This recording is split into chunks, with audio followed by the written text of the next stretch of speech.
le monde de la télé à travers elle, mais sur le coup, d'abord, j'ai pas voulu écrire pendant longtemps sur... Bonjour à toutes et à tous, bienvenue sur notre chaîne. Aujourd'hui, nous vous emmenons dans les coulisses d'une vérité longtemps gardée, derrière l'image publique d'un écrivain adulé, reconnu pour ses thrillers haletants et ses explorations des zones les plus sombres de l'âme humaine. Maxime Chatham, maître incontesté du suspense et des émotions extrêmes, a choisi un jour de briser son silence.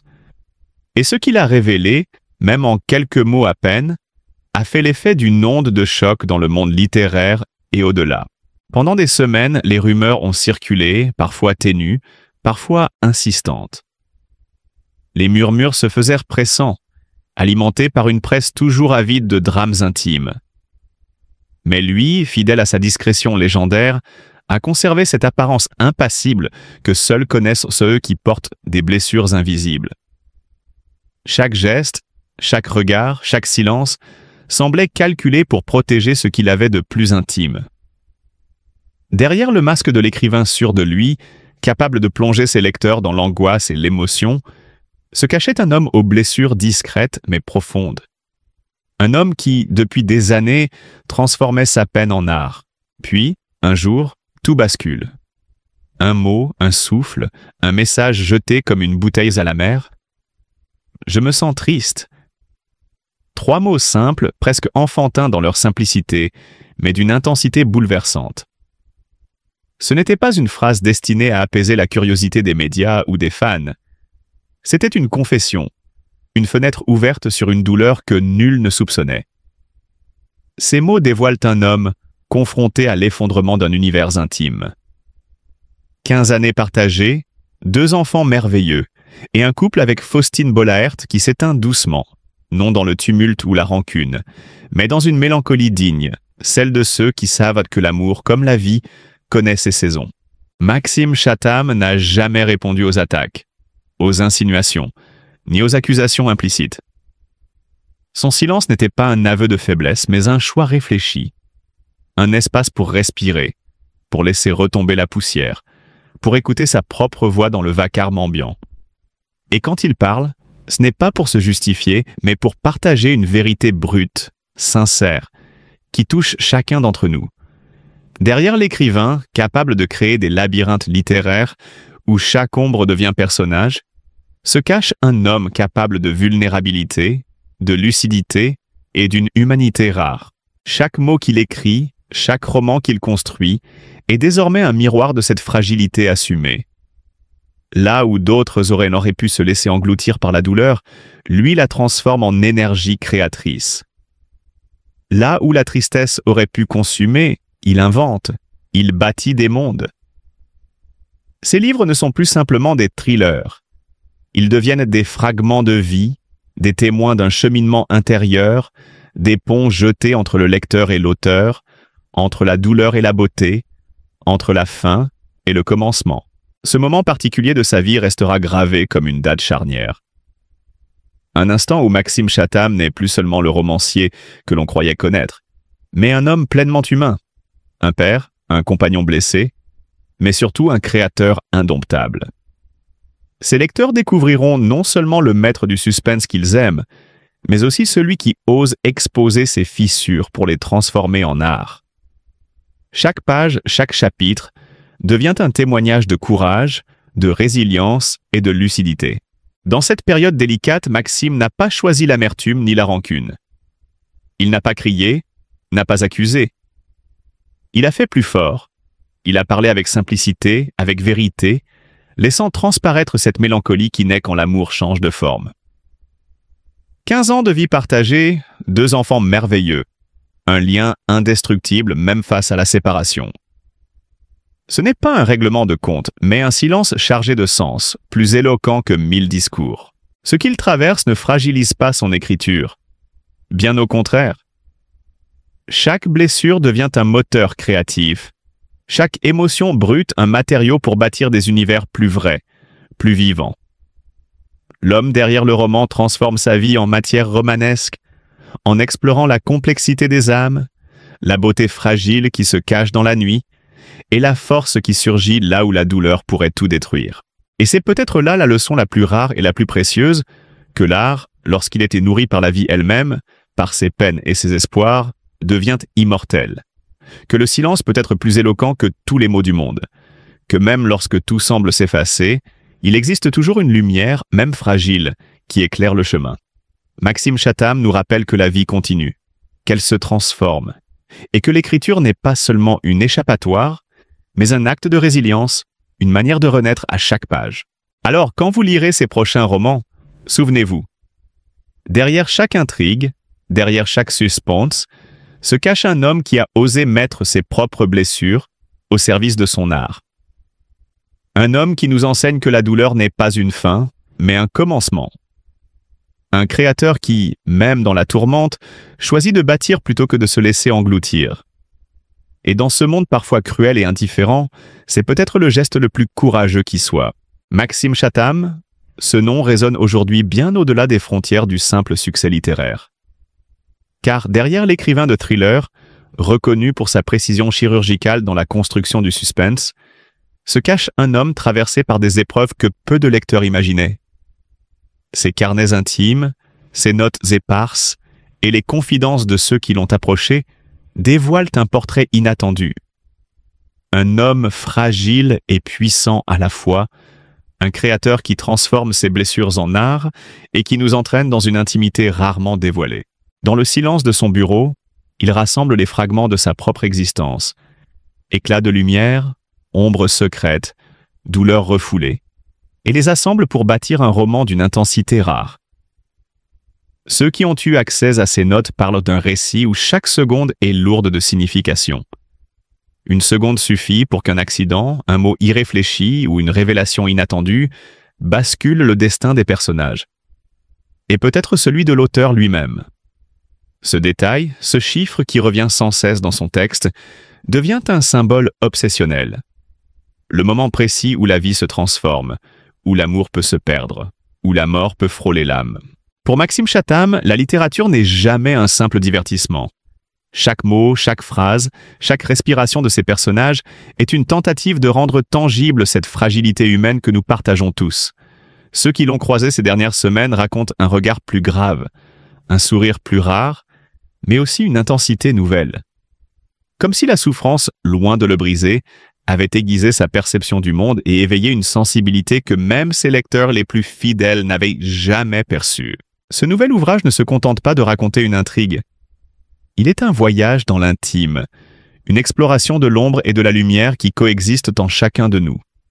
Maxime Chatham y explore non seulement le mal qui rôde dans le monde, mais aussi le mal silencieux qui s'invite parfois dans nos vies, dans nos pensées, et comment nous pouvons le transformer en force créative.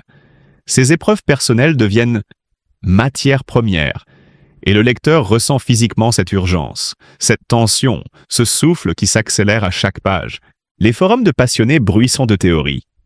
Certains évoquent un drame personnel, un événement secret qui aurait bouleversé l'auteur. D'autres y voient un compte à rebours métaphorique, un clin d'œil littéraire pour signaler un tournant dans sa propre vie. Mais Chatham reste silencieux. Ce silence précisément nourrit l'imagination et amplifie le mystère. Il ne cherche pas à satisfaire la curiosité. Il cherche à provoquer l'émotion, à faire battre le cœur du lecteur plus fort, à le confronter à ses propres fragilités. On raconte qu'il passe des nuits blanches à écrire, debout parfois, incapable de rester en place tant l'énergie qu'il déploie est brute, incandescente. Les proches observent ce changement. Moins de paroles, moins de sourires, mais une gravité qui n'est pas chute, mais création. Là où d'autres auraient fui, cédé au cynisme ou à l'inaction, Chatham transforme la douleur en matière littéraire, en carburant pour ses mots. Il refuse le rôle de victime. Il se fait artisan de ses propres ténèbres, et c'est ce courage qui fascine autant qu'il bouleverse. Chaque page de ce roman porte une empreinte de sa vie, une cicatrice encore chaude qui palpite à travers les phrases. Les lecteurs attentifs sentent cette intensité, perçoivent le passage d'une souffrance brute à une force créative, à une lumière qui surgit de l'ombre. Ce que nous lisons n'est pas seulement une fiction, c'est un miroir, un avertissement, une confession déguisée. Chatham nous montre que la vie n'est jamais linéaire. Elle est faite de chocs, de renaissances, de secondes qui peuvent tout changer. Et lui, à travers son écriture, renaît encore et encore. L'homme derrière le romancier devient presque plus fascinant que le récit lui-même. Ceux qui ont été proches de lui racontent des instants où le regard de Chatham trahit une lutte intérieure. La confrontation avec ses propres faiblesses, ses peurs, ses regrets. Mais plutôt que de fuir, il les transforme en art. Chaque mot devient un battement de cœur, chaque phrase une respiration haletante, chaque chapitre une plongée dans l'âme humaine. C'est ce mélange de vulnérabilité et de maîtrise qui fait de ce moment littéraire quelque chose de rare, presque sacré. Alors que l'attente autour de ce roman devient insoutenable, le public pressent que ce n'est pas seulement un livre qu'il s'apprête à découvrir. C'est une expérience, un voyage dans les profondeurs d'un esprit brillant et tourmenté. Les spéculations continuent. Est-ce un drame personnel récent, une perte, un amour brisé, ou simplement le reflet de ses propres combats intérieurs? Chatham ne révèle rien, mais chaque silence devient éloquent. Chaque ligne, chaque détail, chaque chiffre résonne comme une indication, un fragment de vérité cachée. Maxime Chatham n'est pas un simple conteur. Il est un architecte de l'émotion, un maître du suspense qui transforme la peur, la douleur et la solitude en matière artistique. Il nous rappelle que la littérature peut être un refuge, un exutoire, mais aussi un miroir de nos propres vies. Son nouveau roman ne se lit pas seulement, il se vit. Il marque, il questionne, il touche au cœur de l'existence, et il laisse derrière lui une empreinte qui persiste bien après la dernière page tournée. En fin de compte, ce qui rend Maxime Chatham fascinant, ce n'est pas uniquement son talent d'écrivain, mais sa capacité à transformer ses propres fragilités en une œuvre universelle.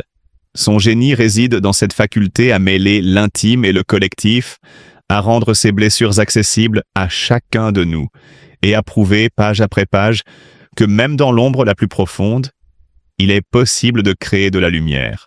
Maxime Chatham traverse aujourd'hui une phase de sa vie qui dépasse de loin l'univers du roman noir. Ce n'est plus seulement le lecteur qui est emporté dans ces histoires nocturnes, haletantes, où chaque page tient le souffle en suspens. Cette fois, c'est lui-même qui s'immerge dans l'obscurité, se dévoilant avec une honnêteté désarmante. Et cette transparence rare et précieuse donne à son travail une intensité nouvelle, presque intime. Écrire n'est plus seulement une passion ou un métier, c'est une nécessité vitale. Écrire devient sa manière de survivre, de transformer le tumulte intérieur, la peine et la solitude en énergie créatrice. Ceux qui ont eu la chance de l'écouter récemment décrivent en une voix différente. Plus grave, plus posée, chaque mot pesé avec soin, comme si chaque syllabe avait sa propre vie. Il n'y a ni plainte ni révolte dans ce ton, seulement une lucidité tranchante. La conscience aiguë que la vie peut basculer en un instant, que chaque souffle est précieux. Et dans cette gravité, un éclat inattendu apparaît, presque lumineux. Une force nouvelle qui commence déjà à se refléter dans les premières lignes de ses prochains romans. Chatham n'écrit jamais pour séduire, pour suivre la mode ou pour plaire. Il écrit pour dire ce qu'il voit, ce qu'il ressent, ce qu'il pressent. Il observe le monde avec une acuité rare, ni indulgente ni désespérée. Même dans les histoires les plus sombres qu'il raconte, il y a toujours une étincelle d'humanité, un fragment de lumière qui résiste à l'ombre. Aujourd'hui, cette lumière semble plus fragile, plus délicate, mais paradoxalement, elle brille avec une intensité encore plus forte, comme si la fragilité elle-même la rendait plus précieuse. Pour ceux qui connaissent Chatham, le voir ainsi n'a rien de surprenant. Depuis toujours, il est un perfectionniste. Chaque page est relue, polie, ajustée, chaque intrigue ciselée avec une précision de maître. Mais dans cette nouvelle phase de sa vie et de son écriture, quelque chose de différent se produit. Il ne s'agit plus seulement de construire une mécanique parfaite. Il s'agit d'infuser dans chaque phrase une vérité brûlante, une émotion qui traverse la peau et s'inscrit dans l'âme du lecteur. Chaque mot posé sur le papier semble chargé d'électricité. Chaque tournure de phrase respire l'urgence et l'authenticité. Les témoignages de ses proches racontent des nuits passées à écrire sans relâche jusqu'à l'aube, des carnets remplis de phrases griffonnées avec une intensité presque fiévreuse. On raconte que chaque idée, chaque sensation est capturée au moment exact où la vie de l'auteur vacille, au bord de l'effondrement, pour en faire une histoire qui ne laissera personne indifférent. Et au-delà des récits, il y a ces détails mystérieux qui fascinent. Certains y voient le symbole du temps qu'il faut pour qu'un cœur cesse de battre, d'autres l'instant précis où une vérité éclate, où un couple se brise, où un destin bascule. Peu importe la lecture que l'on en fait, Chatham a ce talent rare de transformer son intimité en énigmes universelles. Ces récits deviennent des miroirs dans lesquels chacun projette ses propres peurs, souvenirs, blessures et espoirs. C'est là que réside le génie de l'auteur. Il ne force jamais, il suggère. Il entrouvre des portes et laisse le lecteur les franchir à sa manière. Chaque phrase devient une invitation, chaque paragraphe un pont entre sa propre fragilité et notre humanité partagée. Derrière chaque mot de ces nouveaux romans, on devine un homme qui renaît, qui transforme ses blessures en force, son ombre en lumière. Maxime Chatham ne signe pas seulement un livre, il offre une part de lui-même, une vérité brûlante qui résonne profondément avec celle de chacun. Et c'est peut-être cela qui fascine le plus. Voir un auteur maître du thriller, reconnu pour ses intrigues implacables, se dévoiler avec tant d'authenticité. Ce n'est plus l'écrivain calculateur, c'est l'homme qui parle avec son cœur, qui accepte enfin que la fragilité est une force, que la peine peut devenir une énergie créatrice. Pour ses lecteurs de longue date, cette évolution est bouleversante. L'homme perfectionniste cède la place à l'homme vulnérable et lumineux. Et c'est précisément cette vulnérabilité qui rend son œuvre plus puissante, plus universelle, plus humaine. Pour tous ceux qui souhaitent suivre ce parcours exceptionnel, il ne reste qu'une chose à faire, ouvrir ses livres avec l'esprit et le cœur grand ouverts. Car à travers chaque page, Maxime Chatham nous rappelle que même au cœur des blessures les plus profondes, il est possible de renaître, de transformer la douleur en création et la solitude en lumière. Et dans ce voyage, nous, lecteurs, sommes à la fois témoins et complices de cette renaissance unique.